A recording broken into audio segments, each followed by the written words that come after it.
There's like this whole idea that for something to be new, it has to move faster. Our files, our cars, our processors, our packages even, they all move faster than ever. But the 907X50C from Hasselblad, this camera's not fast. In fact, it's the slowest camera that I've ever loved.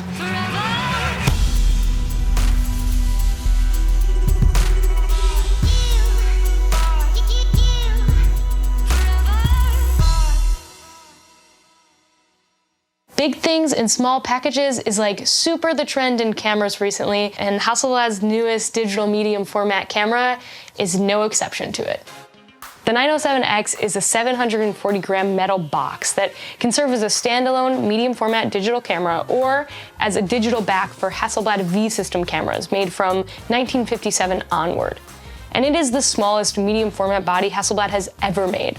This camera came out in late 2020, and when I originally got this camera in for a review, unfortunately during shipping, the back screen shattered, which was both the most heartbreaking and terrifying unboxing I have ever done in my whole entire life. But we're here now, we're back in action, and because of that, I'm not under any embargo. So I got to ask all of you what you wanted to know, and y'all came through for me.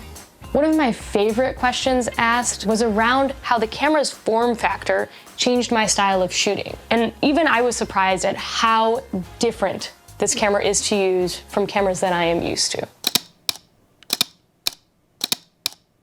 Using the 907X is done mostly with the pointer finger and grip. I mean, what grip? Well, okay, there is a grip you can buy for additional $729, but I truly challenged myself to use this camera without this expensive mod. There's a battery compartment that houses dual SD card slots on the right side of the camera, a USB-C port with a cool little door on the left, and around front, under the lens mount, is the shutter button. On the back, underneath the 3.2-inch articulating touchscreen, are the flash, headphone, and mic ports cleverly hidden under a rubber door. If you spend a lot of time with Hasselblad's more traditional medium format cameras, using the 907X will feel extremely familiar. But for me, it was like stepping into a whole new world. To start, the lack of a hand grip leads me to grip this metal box with pretty much the entirety of my right hand. And then I kept my left hand around the barrel of the lens.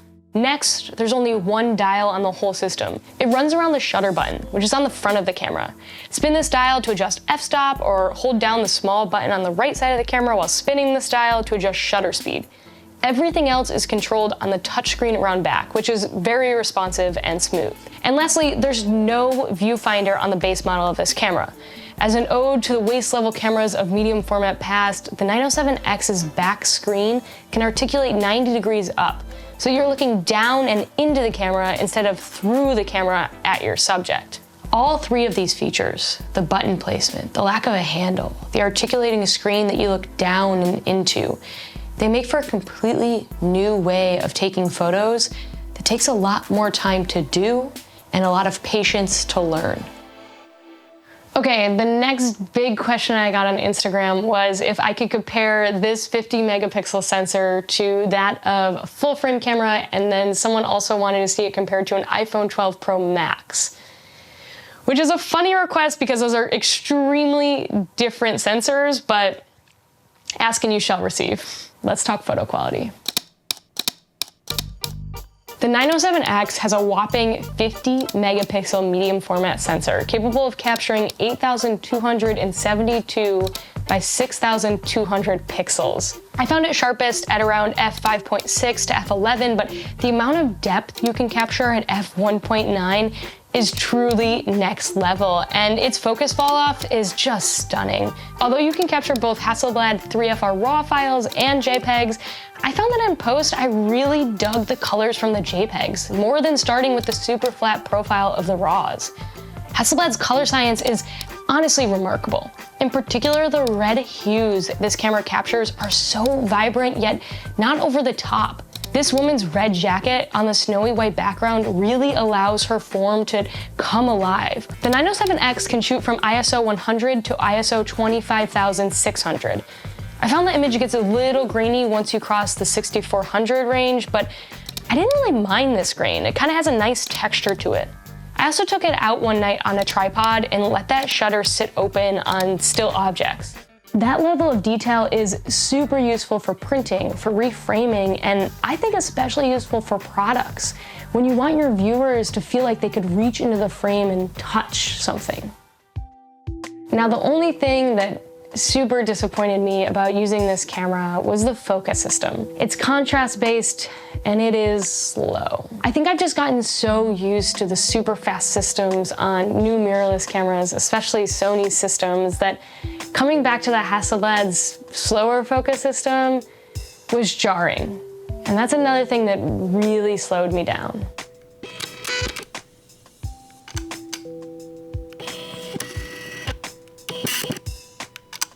If I had a limited window for capturing a scene I wanted, I simply wouldn't even try because I knew I was likely to miss it. But the real magic of this camera, it's that huge sensor. I mean, stop the f-stop down to f8 and punch in for details for days. Okay. But now let's put it head to head with a full frame sensor and an iPhone sensor. For this test, I have available to me the A7C, which is 24.2 megapixels, and the 12 megapixel iPhone 12 Pro Max. All right, I'll show you a few comparisons with the iPhone, but very quickly we can start to see that the iPhone is bringing up shadows and honestly just not capturing the same amount of detail as the A7C or the Hasselblad. Okay, but if we're looking at just the A7C and the Hasselblad, we can start to see a slight difference, but honestly, I was pretty impressed with how the A7C really kept up with the Hasselblad. It's only really in the depth fall off and in the background blur that I can really notice a difference, and I tried to match these camera settings as close as I possibly could. I do prefer the color science of the Hasselblad. It's just a bit punchier and truer to life.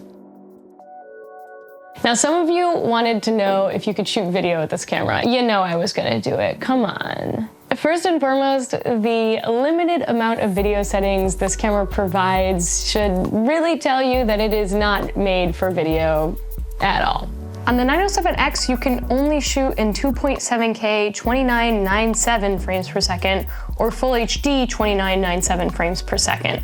And then there's absolutely no in-body image stabilization. So when shooting handheld, you can see every shake, every breath, every focus pull. And next, there's no continuous autofocus in video mode, and certainly no face detection in either photo or video modes. I really think this camera is more for maybe capturing video reference or shooting GIFs.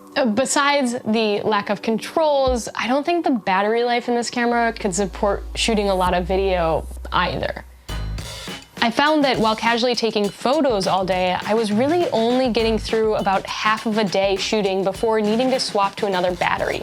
And while you can recharge the battery via a USB-C port on the side of the camera, I can't imagine owning this camera and not also owning at least 2 additional batteries.